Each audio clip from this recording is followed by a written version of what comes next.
Dear students, इस समय हम स्टडी कर रहे हैं Kolbe's electrolytic reaction, Kolbe's electrolytic method, Colway की विद्युत अपघटनी अभिक्रिया। डियर स्टूडेंट्स, ये जो कोलवे की इलेक्ट्रोलाइटिक रिएक्शन है, कोलवे की जो विद्युत अपघटनी अभिक्रिया है, इसको आप एक स्टेप में भी देख सकते हो और एक से ज़्यादा स्टेप में भी देख सकते हो। देखिए कैसे, अगर हम एक स्टेप में देखें तो क्या होगा। सबसे पहले हम सोडियम और potassium salt of fatty acid का एक्वस सॉल्यूशन लेते हैं।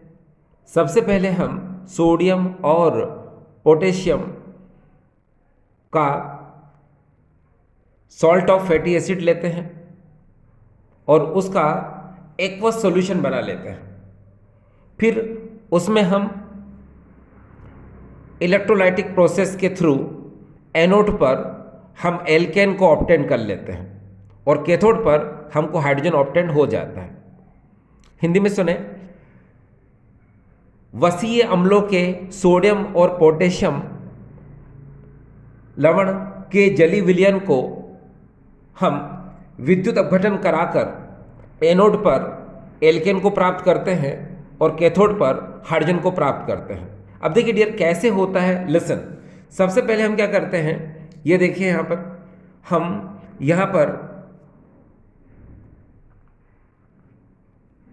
ये देखिए यहाँ पर हम लिखते हैं RCOO।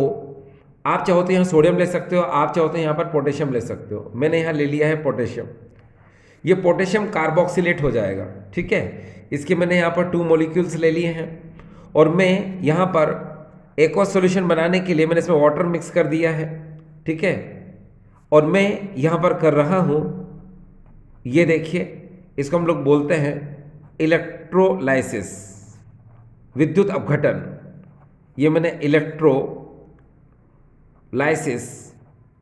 ये लिख कर दिया है, हिंदी में भी लिख देता हूँ मैं, विद्युत अपघटन।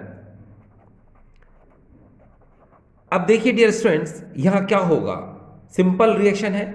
यहाँ पर 2RCOO के लिखा है, तो आप सबसे पहले इसको 2 टाइम्स 2 बार लिख लो, ऐसे RCOO के, एक बार और लिख लो RCOO के, ठीक है। इसी तरह से H2O की भी 2 बार 2 टाइम्स लिख लो, HOH एंड HOH लिख लिया। अब देखिए यहाँ पर क्या होता है, R ये मिलके बनाते हैं अल्केन। ये देखिए, ये बना लिया इसने अल्केन, ठीक। इसके जस्ट बाद CO2, तो ये 2CO2 हो गए। आपने 2CO2 को यहाँ पर बाहर कर दिया, ठीक। फिर उसके बाद देखिए यहाँ क्या हुआ, ये देखिए KOH1 एंड KOH2, तो 2KOH आपने यहाँ पर क्या कर दिया, बाहर कर दिया। देखो प्लस ये 2KOH क्या कर दिया आपने, बाहर कर दिया, ठीक। फाइनली H और H मिलके क्या बनाएगा, H2, तो आपने H2 को भी क्या कर दिया, बाहर कर दिया, ठीक है। अब ये तो एक स्टेप में रिएक्शन हो गई, लेकिन रियल में ये रिएक्शन जिसको हमने एक स्टेप में बताया, वास्तव में ये reaction anode and cathode electrodes पर होती है। इसीलिए हमने यहाँ पर इलेक्ट्रोलाइसिस वर्ड का यूज किया है। डियर स्टूडेंट्स, हमारे दिमाग में इलेक्ट्रोलाइसिस, विद्युत अपघटन, ये शब्द अगर आता है तो क्यों आता है, तो ये मैं बताता हूँ आपको क्यों आता है। देखिए, सबसे पहले हम क्या करते हैं, सबसे पहले हम एक कंटेनर बनाते हैं। ये देखिए, मैं आपके लिए कंटेनर बना देता हूँ जिसको बोलते हैं पॉट। ये मैंने पॉट बना दिया, पात्र बना दिया, ठीक है। इसमें मैं क्या करूँगा, वही इलेक्ट्रोलाइटिक सॉल्यूशन जिसको हमने बोला RCOO के, ये ले लिया मैंने, ठीक है। इसका अगर मैं एक्वस सॉल्यूशन लूंगा, ठीक है, तो ये RCOO नेगेटिव और के पॉजिटिव में क्या हो जाएगा, उसमें ये आयोनाइज हो जाएगा, ठीक है। फिर मैं क्या करूंगा, इसके अंदर 2 इलेक्ट्रोड लगा दूंगा। ये मैंने एक इलेक्ट्रोड ये लगा दिया और दूसरा इलेक्ट्रोड मैंने यहां पर लगा दिया। अब ये जो इलेक्ट्रोड्स होते हैं, न तो इनमें कोई एनोड होता है, न ही कैथोड होता है। ये सिर्फ इलेक्ट्रोड्स कहा जाता है इनको, ठीक है, क्योंकि ये डिपेंड करता है किस पर, बैटरी पर। अब जैसे मान लो ये बैटरी है, ठीक है, और बैटरी का ये पॉजिटिव टर्मिनल है और ये नेगेटिव टर्मिनल है।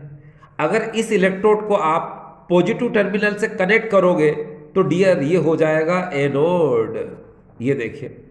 और अगर आप इस इलेक्ट्रोड को नेगेटिव टर्मिनल से कनेक्ट करोगे तो डियर ये हो जाएगा कैथोड। तो आप समझ गए कि ये एक इलेक्ट्रोलाइटिक सेल की तरह बिहेव करता है, विद्युत अपघटनी सेल की तरह व्यवहार करता है।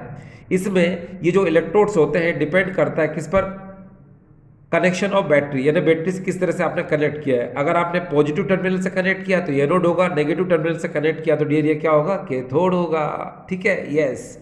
अब इसके अंदर हमने जो RCOO लिया है, ठीक है, अगर आपने इसका एक्वस सॉल्यूशन लिया मान लो, तो क्या होगा कि ये दो आयंस में डिवाइड होगा। आपको पता है एक नेगेटिव में और एक क्या होगा, पॉजिटिव में। तो मैं यहाँ पर नेगेटिव कर देता हूँ और मैंने यहाँ पर क्या कर दिया, पॉजिटिव कर दिया। ये देखिए, जब आप इलेक्ट्रिसिटी का फ्लो बनाते हैं यानी इलेक्ट्रिसिटी पास करते हैं, विद्युत धारा प्रवाहित करते हैं, तो आपको पता है ये जो नेगेटिव है ये कहाँ जाएगा, ये पॉजिटिव की तरफ जाएगा। जो पॉजिटिव है कहाँ जाएगा, ये कहाँ जाएगा डियर, नेगेटिव की तरफ जाएगा। क्योंकि आपको पता है कि एनोड पर होता क्या है, ऑक्सीडेशन यानी ऑक्सीकरण होता है, जहां पर इलेक्ट्रॉन क्या होते हैं, लूज होते हैं, लॉस ऑफ इलेक्ट्रॉन होता है। और ये क्या डियर, कैथोड है। कैथोड पर क्या होता है, गेन ऑफ इलेक्ट्रॉन होता है, यहां इलेक्ट्रॉन ग्रहण किए जाते हैं। ठीक है, तो यहां पर ये जब इलेक्ट्रॉन लूज करेगा तो क्या होगा, चलो देख लेते हैं। अब इसी फिनोमेना को आप ध्यान से देखिए कि यहां क्या हुआ। देखो, जब आप इलेक्ट्रिसिटी पास करते हो तो यहां पर जरा ध्यान से देखिए, 2RCOOK, ये जो 2RCOOK है ये इस तरह से आयोनाइज हो जाता है। ठीक है, कैसे, आप जरा ध्यान से देखें, 2R, ठीक है, COO नेगेटिव और यहाँ पर हो जाएगा 2K पॉजिटिव। ठीक है, देखो यहाँ पर एक बात को जरा ध्यान से समझ लीजिए, मैं आपको बता दूं। होता यह है कि जब आप इस पोटेशियम कार्बोक्सिलेट या सोडियम कार्बोक्सिलेट को लेते हो तो आपको पता है कि उसमें क्या ये इस तरह से आयोनाइज होता है, कब, जब अगर वो एक्वस सॉल्यूशन में है तब।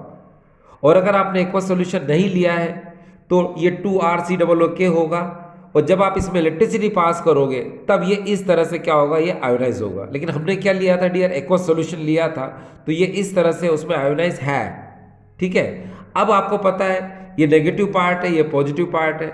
और मैंने आपको बताया नेगेटिव किधर जाता है, एनोड की तरफ जाता है। ये देखिए यहाँ पर इस डायग्राम को देखिए आप, नेगेटिव कहाँ जाता है, एनोड की तरफ, ये देखिए। और यहाँ पर क्या होता है, ऑक्सीडेशन होता है। तो अब यहाँ पर क्या लिखेंगे डियर, जरा ध्यान से देखिएगा प्लीज। यहाँ पर हम लिखेंगे एट एनोड, ये देखिए एट एनोड। और एनोड पर आपको पता है डियर क्या होता है, ऑक्सीडेशन। ठीक है, एनोड पर क्या होता है, ऑक्सीकरण होता है। और ऑक्सीडेशन में इलेक्ट्रॉन क्या होते हैं, लूज होते हैं। तो देखिए इसको हम लेकर के आते हैं यहाँ पर, ये देखिए 2R, ये COO नेगेटिव। अब देखिए ये नेगेटिव का मतलब ही होता है इलेक्ट्रॉन, तो 2 1 जा 2 इलेक्ट्रॉन क्या कर दो डियर, लूज कर दो। ये आपने 2 इलेक्ट्रॉन क्या कर दिया, लूज कर दिया। अब यहाँ क्या बचेगा वो देख लो, 2R, और यहाँ पर बचेगा COO बचेगा, इतना।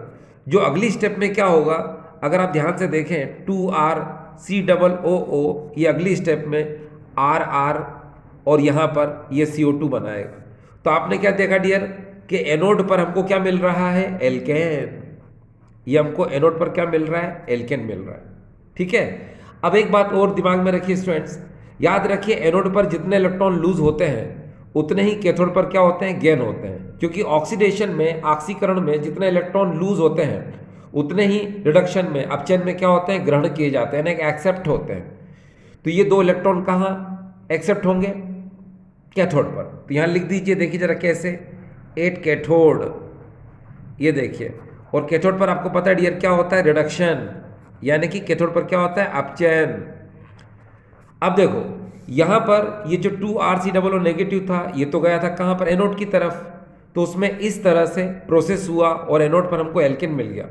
मगर ये जो पॉजिटिव है कहाँ जाएगा डियर, ये कैथोड की तरफ जाएगा। देखो कैसे जाएगा, एक बार फिर से डायग्राम को हम देखें। ये देखिए, ये पॉजिटिव किधर जा रहा है डियर, कैथोड की तरफ। तो यहाँ क्यों जा रहा है ये, क्योंकि ये इलेक्ट्रॉन गेन करना चाहेगा। आपको पता है जब नेगेटिव यहाँ गया तो ये इलेक्ट्रॉन लूज करेगा, इलेक्ट्रॉन लूज करेगा तो ये आउटर सर्किट से इलेक्ट्रॉन यहाँ जाएंगे और इलेक्ट्रॉन कहाँ जाएंगे, ये कैथोड पर आ जाएंगे। उसको लेने के लिए ये पॉजिटिव क्या करेगा, इस तरफ मूव करेगा, इस तरफ क्या करेगा, जाएगा। ठीक है, अब देखिए यहाँ पर क्या हुआ, यहाँ पर ये 2k पॉजिटिव जब ये 2 इलेक्ट्रॉन को ले लेगा तो यहाँ पर क्या हो जाएगा, ये 2k में कन्वर्ट हो जाएगा, क्योंकि 2 पॉजिटिव और 2 नेगेटिव यानी न्यूट्रल हो जाएगा और 2k बनाएगा। अब आपने एक्वस सॉल्यूशन लिया था, याद है आपको, एक्वस सॉल्यूशन मतलब वाटर यानी कि जली विलयन लिया था। तो ये जो 2k है यहाँ पर ये 2H2O से क्या करेगा, रिएक्ट करेगा। अब H2O को आप कैसे लिख सकते हो, HOH ऐसे लिख सकते हो। तो यहाँ से 2KOH क्या हो जाएगा, ये अलग हो जाएगा और यहाँ क्या मिलेगा हमको, H2। तो ये देखो H2 और यहाँ पर हमको क्या, 2KOH। अब आपने देखा ये कैथोड है, कैथोड पर हमको क्या मिला, हाइड्रोजन गैस। ठीक है, ये कौन सी गैस है डियर, हाइड्रोजन गैस, ये हाइड्रोजन गैस। तो ये फिनोमिना आपको समझ में आ रहा है क्या, कि कोल्बे की जो इलेक्ट्रोलाइटिक रिएक्शन होती है, कोल्बे की जो इलेक्ट्रोलाइटिक मेथड होती है, वास्तव में इस तरह से एक कंटेनर में होती है, जिसमें हम क्या करते हैं, ये पोटेशियम कार्बोक्सिलेट या सोडियम कार्बोक्सिलेट को लेते हैं। ठीक है, जिसमें 2 इलेक्ट्रोड लगाकर हम बैटरी से कनेक्ट कर देते हैं और फिर बैटरी के थ्रू उसमें इलेक्ट्रिसिटी पास करते हैं, विद्युत धारा प्रवाहित करते हैं। तो ये जो आयंस हैं ये अपने से अपोजिट इलेक्ट्रोड की तरफ जाते हैं। ठीक है ना, क्योंकि नेगेटिव जाएगा यहाँ पर तो इलेक्ट्रॉन लूज करेगा। ये आउटर सर्किट से इलेक्ट्रॉन कहाँ जाएंगे, कैथोड पर आ जाएंगे, जिसको लेने के लिए पॉजिटिव यहाँ जाएगा।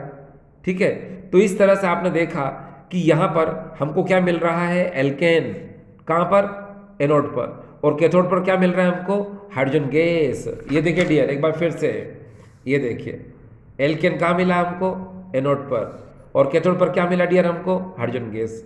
तो ये समझ में आ गया डियर स्टूडेंट्स आपको, यस। अब हम अगली हेडिंग पढ़ रहे हैं और ये है formation of carboxylic acid from Grignard reagent. ठीक है डियर स्टूडेंट्स, ये कार्बोक्सिलिक एसिड फॉर्मेशन की बहुत इंपॉर्टेंट मेथड है। इसमें क्या होता है कि हम गिरनार्ड रिएजेंट एंड कार्बन डाइऑक्साइड की हम रिएक्शन कराते हैं, जिससे क्या होता है, कार्बोक्सिलिक एसिड का फॉर्मेशन होता है। ठीक है, चलो शुरू करते हैं। देखिए डियर, इसमें क्या करते हैं हम लोग कि सबसे पहले हम ये देखिए, हम लेते हैं ये सॉलिड CO2 लेते हैं। ये देखिए, ये जो सॉलिड CO2 होता है, आपको पता है इसको हम लोग बोलते हैं ड्राई आइस, इसको हिंदी में कहते हैं शुष्क बर्फ, क्योंकि आपको पता है ये कॉमन आइस से क्या थोड़ा अलग होता है। इसको ड्राई आइस क्यों बोलते हैं वो मैं बता रहा हूं, पहले सुने आप, कि ये जो सॉलिड CO2 है इसको हम ड्राई आइस बोलते हैं। ये कॉमन आइस की तरह दिखता है मगर ये होता नहीं है। क्यों? क्योंकि जो सॉलिड CO2 है इसमें सब्लिमेशन प्रोसेस होता है, ऊर्ध्वपातन होता है, जिसकी वजह से ये सॉलिड से डायरेक्ट गैस में कन्वर्ट हो जाता है, जिसकी वजह से ये पेपर और क्लॉथ को गीला नहीं करता, यानी गीला नहीं करता ये। ठीक है, और जो कॉमन आइस होता है उसमें सब्लिमेशन प्रोसेस नहीं होती है, जो साधारण बर्फ होता है उसमें ऊर्ध्वपातन प्रक्रम नहीं होता। ठीक है, वो सॉलिड से क्या होता है, लिक्विड में कन्वर्ट होता है, जिसकी वजह से पेपर और जो कपड़ा है उसको वो गीला कर देता है। तो डियर समझ में आ गया आपको? अब देखिए, ये जो सॉलिड CO2 है इसको आप कैसे लिख सकते हैं, देखिए इसको ऐसे लिख सकते हैं C+O और C+O, और हम इसकी रिएक्शन कराएंगे गिरनार्ड रिएजेंट से। गिरनार्ड रिएजेंट से अगर आप रिएक्शन कराते हैं तो आप यहाँ पर RMgX ले सकते हैं, और अगर आप चाहें तो CH3MgBr या CH3MgI भी ले सकते हैं, ये आप पर डिपेंड करता है। तो मैं यहाँ पर ले रहा हूँ, देखिए मैं कार्बोक्सिलिक एसिड बना रहा हूँ तो मैं यहाँ पर ले रहा हूँ RMg और यहाँ पर ले लिया मैंने Br। ये देखिए, आपको बहुत अच्छे से पता है कि गिरनार्ड रिएजेंट में ये टोटली नेगेटिव चार्ज होता है और हम इस पूरे को फिलहाल क्या मानते हैं, पॉजिटिव मानते हैं। ठीक है, अब जरा ध्यान से देखें कि ये जो CO2 है इसमें कार्बन और ऑक्सीजन के बीच में यहाँ पाई बॉन्ड है, यहाँ पर भी पाई बॉन्ड है, तो आप इलेक्ट्रॉन का मूवमेंट इधर कर दो या इधर कर दो, कहीं पर भी एक तरफ कर दो। तो फिलहाल मैं कर रहा हूँ इधर, क्योंकि आपको पता है कि पाई इलेक्ट्रॉनों का ट्रांसफॉर्मेशन हमेशा lower electronegative to higher electronegative की तरफ होता है। पाई इलेक्ट्रॉनों का स्थानांतरण हमेशा कम ऋण विद्युतीय परमाणु से ज्यादा ऋण विद्युतीय परमाणु की ओर होता है। तो कार्बन से ऑक्सीजन की तरफ जब इलेक्ट्रॉनों का प्रवाह होगा, इलेक्ट्रॉनों का मूवमेंट होगा, इलेक्ट्रॉनों का स्थानांतरण होगा, इलेक्ट्रॉनों का ट्रांसफॉर्मेशन होगा, तो यहाँ पर पॉजिटिव चार्ज आएगा, यहाँ पर क्या आएगा डियर, नेगेटिव। आपको पता है जब यहाँ पर पॉजिटिव यहाँ पर नेगेटिव चार्ज हो जाएगा, कब, जब इलेक्ट्रॉन ट्रांसफर हो जाएंगे तब। तो इस नेगेटिव से ये MgBr जुड़ जाएगा और इस पॉजिटिव से ये R लिंक हो जाएगा। तो हमको देखो इंटरमीडिएट सिचुएशन मिलेगी, कैसे, देखो O डबल बॉन्ड C और C से जुड़ जाएगा R, और यहाँ सिंगल बॉन्ड O और यहाँ हो जाएगा डियर क्या, MgBr। अब ये जो कंपाउंड होता है आपको पता है ये इंटरमीडिएट कंपाउंड होता है। अब इस इंटरमीडिएट कंपाउंड का अगर आप यहाँ पर इसका हाइड्रोलिसिस कर दो, यानी कि H2O से रिएक्शन करा दो, ठीक है ना, आप इसकी क्या करो, H2O से रिएक्शन करा दो, तो यहाँ पर क्या होगा आपको पता है ये HOH इस तरह से आयोनाइज होता है। तो ये जो MgBr है इसकी एक आदत होती है, जब भी इसको कोई फंक्शनल ग्रुप दिखता है तो इसके साथ बाहर भग जाता है। तो ये MgBrOH क्या हो जाएगा, यहाँ पर अलग हो जाएगा। देखिए यहाँ लिख देता हूँ मैं, ये MgBr और ब्रैकेट में OH, ये क्या हो चुका है डियर, अलग हो चुका है। अब यहाँ क्या बचा, RCOO और ये H, यानी क्या बन गया डियर, ये देखिए RC डबल बॉन्ड OH। आपको पता है ये क्या है, ये कार्बोक्सिलिक एसिड। तो यहाँ पर हमको मिल चुका है ये कार्बोक्सिलिक एसिड, ये कार्बोक्सिलिक एसिड का फॉर्मेशन हमने कर लिया है, ठीक है। तो आपने देखा ये कार्बोक्सिलिक एसिड का फॉर्मेशन हो गया। कभी कभी क्या होता है डियर स्टूडेंट्स कि जब आप ग्रिग्नार्डिन की रिएक्शन कराते हैं तो एरो के ऊपर कभी कभी ऐसा होता है कि ड्राई ईथर लिखा जाता है। तो इसलिए लिखा जाता है, आपको पता है कि ये जो RMgX है यानी ग्रिग्नार्ड रिएजेंट है, ये ड्राई ईथर के साथ ही होता है, उसी में ये क्या होता है, उसी के सॉल्यूशन में यानी हम इसको लेते हैं, क्योंकि आपको पता है ग्रिग्नार्ड रिएजेंट का हम ईथरल सॉल्यूशन यूज करते हैं, ग्रिग्नार्ड अभिकर्मक का हम E3 विलयन उपयोग करते हैं। तो आप चाहे तो यहाँ लिख सकते हैं ड्राई ईथर, ठीक है। एक चीज़ और है आपको मैं बता दूं कि यहाँ पर ये जो H2O का जो हमने हाइड्रोलिसिस किया, तो आपने देखा होगा कभी कभी एरो के यहाँ पर H पॉजिटिव लिखा रहता है। वो क्यों लिखा रहता है, क्योंकि इसलिए लिखा रहता है कि जब आप इसमें थोड़ा सा एसिड मिला देते हो तो H2O का आयोनाइजेशन क्या होता है, इजीली हो जाता है। इसलिए यहाँ पर क्या किया जाता है, H पॉजिटिव यानी कि एसिडिक हाइड्रोलिसिस, ठीक है। अब आगे समझ में, तो ये देखा आपने, ये मैंने आपको बताने की कोशिश की, ये क्या था, कार्बन डाइऑक्साइड की जब ग्रिग्नार्ड रिएजेंट से आप रिएक्शन कराते हो तो पहले इंटरमीडिएट कंपाउंड का फॉर्मेशन होता है, फिर उसका आप एसिडिक हाइड्रोलिसिस कराते हो यानी कि अम्लीय जल अपघटन कराते हो, तो आपको कार्बोक्सिलिक एसिड मिलता है, ठीक डियर। इस समय आप पढ़ने जा रहे हैं हेल-वोलार्ड जेलेंस्की रिएक्शन। डियर स्टूडेंट्स, इसमें हम ऐसे कार्बोक्सिलिक एसिड लेते हैं जिसमें अल्फा हाइड्रोजन प्रेजेंट होते हैं, उसको हम क्लोरीन या फिर ब्रोमीन से रिएक्ट कराते हैं रेड फास्फोरस की प्रेजेंस में, जिससे क्या होता है, जिससे अल्फा क्लोरो कार्बोक्सिलिक एसिड का फॉर्मेशन होता है। देखिए यहां अगर मैं हिंदी में बोलूं तो सुनो, ऐसे कार्बोक्सिलिक अम्ल जिनमें अल्फा हाइड्रोजन होते हैं उनको हम क्लोरीन या फिर ब्रोमीन से लाल फास्फोरस उत्प्रेरक की उपस्थिति में अभिक्रिया कराते हैं, जिससे अल्फा क्लोरो कार्बोक्सिलिक अम्ल का निर्माण होता है। अब देखिए डियर ये कैसे होता है, तो सबसे पहले हम अकॉर्डिंग टू NCERT देखें। जैसे मान लो यहाँ पर अगर मैं इसको ऐसे लिखूँ, देखिए R और यहाँ पर ये CH2 है, तो CH2 को मैं इस तरह लिख रहा हूँ, ये देखिए ये RCH2 और यहाँ पर लिख दिया मैंने COOH, ये देखिए। तो ये डियर क्या है, ये कार्बोक्सिलिक एसिड है जिसको मैं यहाँ लिख देता हूँ, ये देखिए ये है यहाँ पर कार्बोक्सिलिक एसिड, ठीक। आपको पता है कि इस कार्बोक्सिलिक एसिड में जो COOH ग्रुप है, इससे इस कार्बन को अगर आप ध्यान से देखें तो इसको हम लोग बोलते हैं अल्फा कार्बन, और ये जो हाइड्रोजन है इनको हम लोग बोलते हैं अल्फा हाइड्रोजन। तो हम क्या कर सकते हैं, यहाँ पर क्लोरीन या फिर ब्रोमीन उसकी हम रिएक्शन करा सकते हैं। तो मैंने यहाँ Cl2 से रिएक्शन करा दी, प्रेजेंस ले ली है मैंने रेड फास्फोरस की, ये देखिए।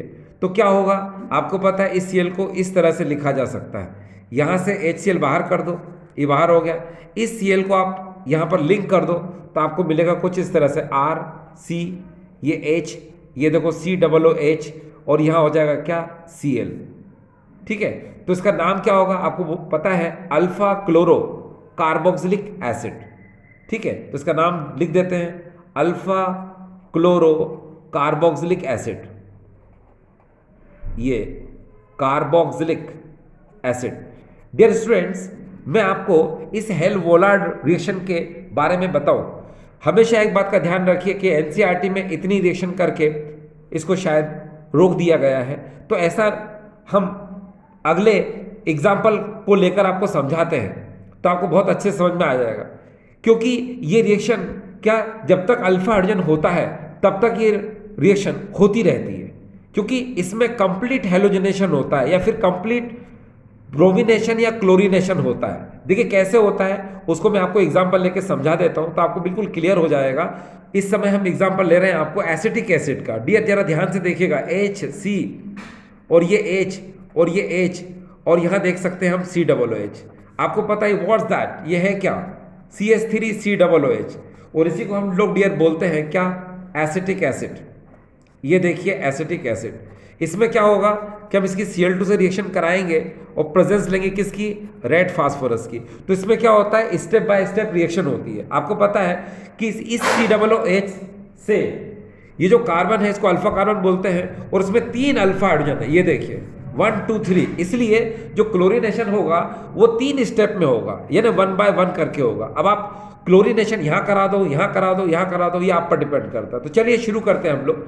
मैं पहले यहाँ से शुरू करूँ, कहीं से भी शुरू कर, चलो यहाँ से शुरू कर देता हूँ मैं, ठीक है। चलिए अब क्या होगा, आपको पता है Cl, तो यहाँ से ये HCl बाहर हो जाएगा और ये Cl को क्या करेंगे आप, लिंक कर देंगे। तो यहाँ पर क्या होगा, ये देखिए HC, ये हो जाएगा H, ये हो जाएगा Cl और COOH, ये हो गया।